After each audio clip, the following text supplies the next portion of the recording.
एंटीलिया विस्फोटक केस में एक नया सीसीटीवी फुटेज सामने आया है।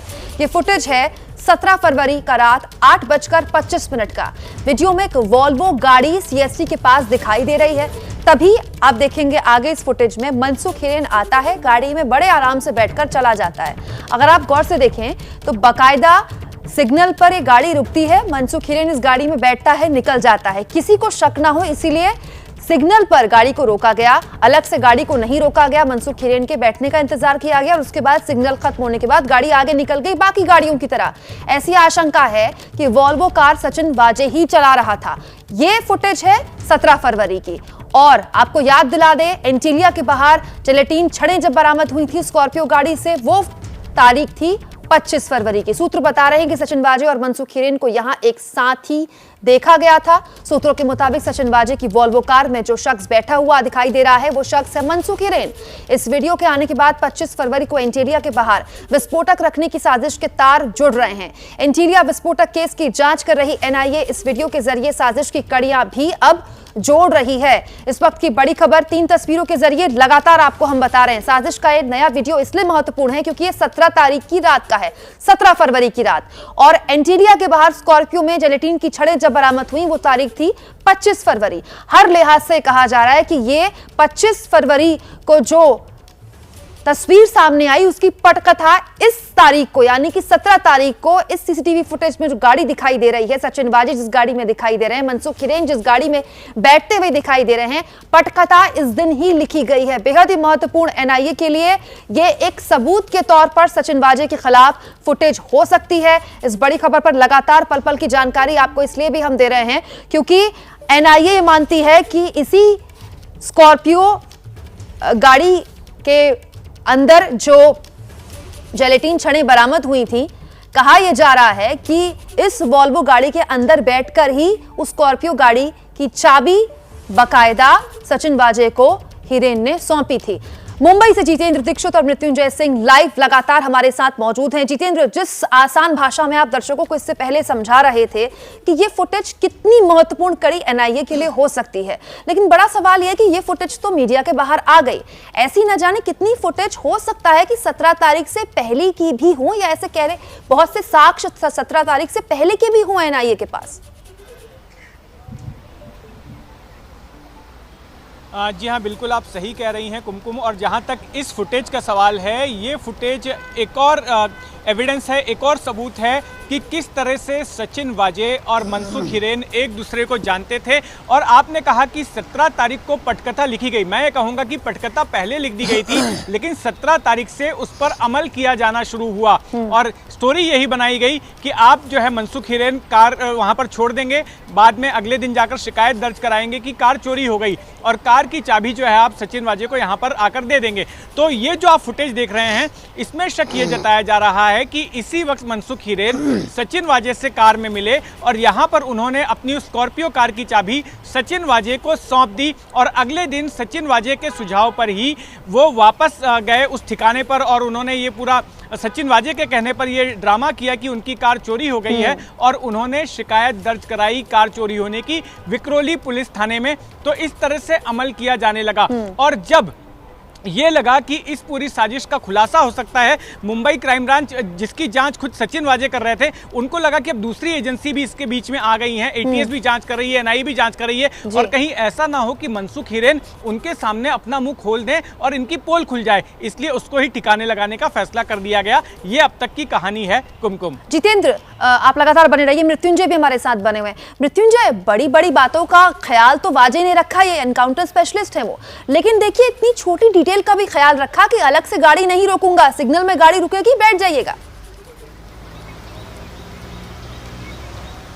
निश्चित तौर पर कुमकुम, देखिए एक तो होता है आत्मविश्वास, एक होता है अति आत्मविश्वास। यहाँ पर सचिन वाजे अति आत्मविश्वास में थे। इसकी वजह ये थी कि बड़े अधिकारियों का उन पर हाथ उनके सिर पर जो हाथ था और मुंबई पुलिस में उनकी जो रुतबा था उस अनुसार वो कदम उठा रहे थे। एपीआई रैंक के अधिकारी को छूट दी गई थी। आप देखिए 100 दिनों के लिए वो मुंबई के 7 सितारा ट्राइडेंट होटल में रुके हुए थे। बताया जाता है कि वो सप्ताह के 5 दिन उस होटल में रहते थे, 2 दिन के लिए अपने घर थाने में जाते थे। तो एक जो जब से वो सर्विस में वापस आए थे कहीं ना कहीं उनका रुतबा ऐसा रहा है। और एपीआई रैंक के अधिकारी थे, उनको ये भी पता था कि आज ये जो सब कुछ हो रहा है, जिलेटिन है, स्कॉर्पियो गाड़ी है, कल का जांच तो मैं ही करने वाला हूँ, तो कहानी तो मैं ही लिखूंगा और कहानी मैं ही सुनाऊंगा। लेकिन जब यहाँ पर एनआईए ने एंट्री कर ली, वहां से सचिन वाजे का खेल बिगड़ गया और एटीएस ने तो पूरी पोल खोलकर रख दी और अब एनआईए पूरे मामले की जांच कर रही है। तो सचिन वाजे का पूरा पर्दाफाश हो चुका है। बहुत शुक्रिया आपका मृत्युंजय जितेंद्र तमाम जानकारी के लिए। महाराष्ट्र में वसूली को लेकर आरोपों में घिरी आघाड़ी सरकार नए विवाद में घिर गई है। क्यों?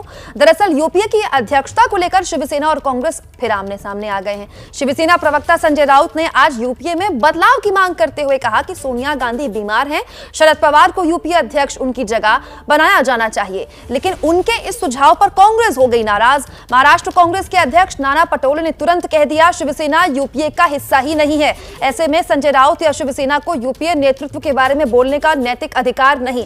अब आप सोचिए, महाअघाड़ी सरकार जो लगातार विपक्ष के निशाने पर है, प्रशासनिक तौर पर, उसके कार्यप्रणाली के तौर पर कई सवाल उस पर खड़े हो रहे हैं, उसके घटक दलों के बीच ही किसी भी हाल में किसी भी मुद्दे को लेकर क्या एक राय नहीं है, ये एक बड़ा सवाल है। महाराष्ट्र में वसूली को लेकर जारी विवाद के बीच शिवसेना ने यूपीए में बदलाव की मांग की। शिवसेना प्रवक्ता संजय राउत ने कहा यूपीए की कमान ऐसे हाथों में होनी चाहिए जो सभी विपक्षी पार्टियों को साथ लेकर चल सके। यूपीए की अध्यक्षता को लेकर उन्होंने एनसीपी प्रमुख शरद पवार का नाम सुझाया। इस वक्त मेरे साथ मौजूद हैं शिवसेना सांसद संजय राउत। संजय जी, क्या वाकई में अब जो है यूपीए को नए चेयरपर्सन की जरूरत है? देखिए, जब हम चर्चा करते एक दूसरे से तो लोगों को लगता है यूपी सोनिया जी ने बहुत साल तक बहुत ही मजबूती से लीडरशिप यूपीए को दी है।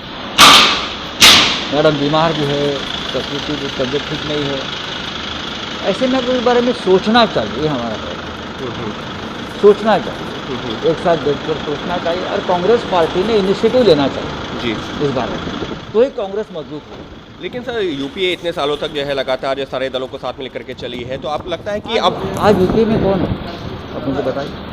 बहुत ही कम लोग बचे हैं यूपीए में जी। और मुझे लगता है अगर यूपीए का ताकत बढ़ानी है तो लीडरशिप में ताकत। तो सर वो चेहरा कौन हो सकता है सर?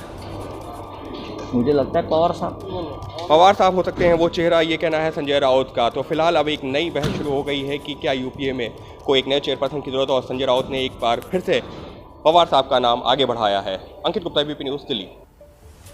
तो यूपीए अध्यक्ष को लेकर शिवसेना के बयान पर कांग्रेस ने पलटवार किया है। महाराष्ट्र कांग्रेस के अध्यक्ष नाना पटोले ने कहा कि शिवसेना यूपीए का हिस्सा नहीं है, इसीलिए उसे इस बारे में बात करने का कोई अधिकार नहीं। खासदार संजय राउत ये शिवसेना के खासदार है और शिवसेना ये यूपीए के मेंबर भी नहीं है। जब वो नहीं है तो जो कोई दिल्ली में ये बैठे बैठे वो राष्ट्रवादी के तो खासदार नहीं बन चुके हैं। अगर राष्ट्रवादी के खासदार बने हुए होंगे तो फिर इसके ऊपर मैं वक्तव्य करूंगा। वो एक बार एक क्लियरेशन आ जाए, एक स्पष्टीकरण आ जाए संजय राउत की तरफ से, तो फिर हम उनको जवाब देंगे। बिल्कुल है कि हमने खुद मुख्यमंत्री जी से कहा है कि भाई इस तरह के वक्तव्य ये गलत है, आप उनको बताइए। मुख्यमंत्री जी ने कहा कि हम बिल्कुल इसमें चर्चा करेंगे। न पाबंदी हो न कोई हद हो तो बस खुद बनाई सरहद हो। ये मुहिम है परतों में छिपे हर सच की तलाश की, सियासत पर रखी पैनी नजर और आंख की, खबरों की दुनिया में एक जिम्मेदार आवाज की, जुर्म और जुल्म के खिलाफ हर बेबस के लिए इंसाफ की। जब कोई हद नहीं इंसानियत के लिए जज्बात की, जब कोई हद नहीं खुशियों और ख्वाब की, तब कोई हद क्यों हो नए नजरिए और बदलाव की।